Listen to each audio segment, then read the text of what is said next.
दोस्तों नमस्कार। दोस्तों गूगल पे, भारत पे, पेटीएम कुछ ऐसे मोबाइल ऐप्स हैं जिसके बारे में आज ज्यादातर लोग जानते हैं।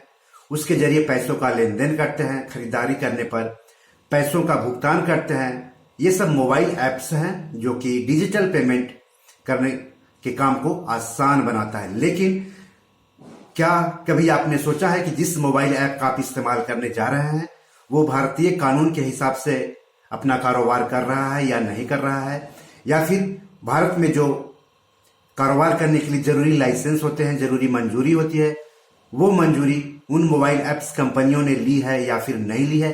क्योंकि अगर मोबाइल ऐप्स भारतीय कानून के हिसाब से काम नहीं करेंगे, जरूरी लाइसेंस लेकर के काम नहीं करेंगे, तो हो सकता है आपको ज्यादा मुश्किलों का सामना करना पड़े।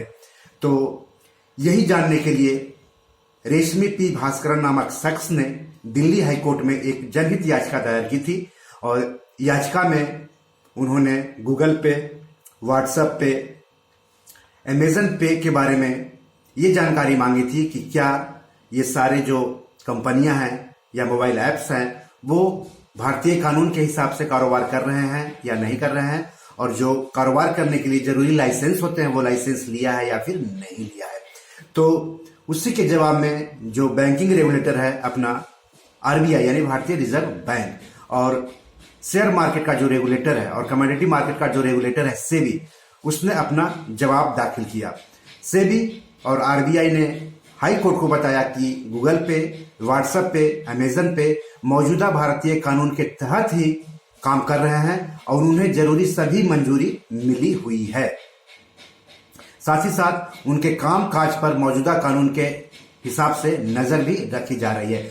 तो साथ ही दोनों रेगुलेटर ने यह भी बताया कि उन्हें जरूरी अनुपालन के बाद ही परिचालन की मंजूरी दी गई है।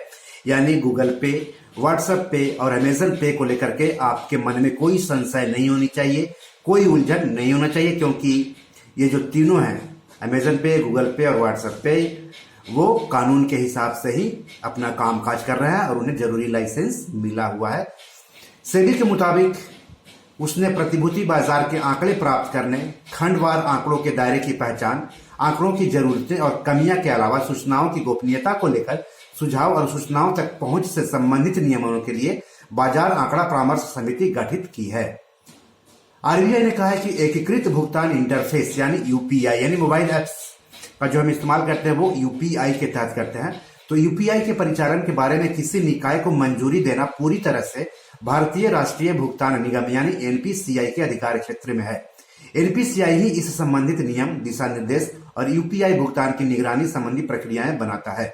आरबीआई के मुताबिक एनपीसीआई ने उचित मानदंडों के आधार पर अमेजन को यूपीआई के एकल प्रोजेक्ट बैंक मॉडल के तहत और गूगल और व्हाट्सएप को बहु बैंक मॉडल के तहत तीसरा पक्ष ऐप प्रदाता के रूप में काम करने की अनुमति दी है।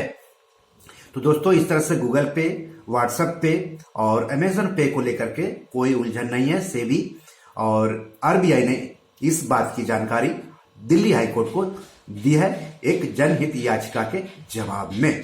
तो आज इतना ही। नमस्कार।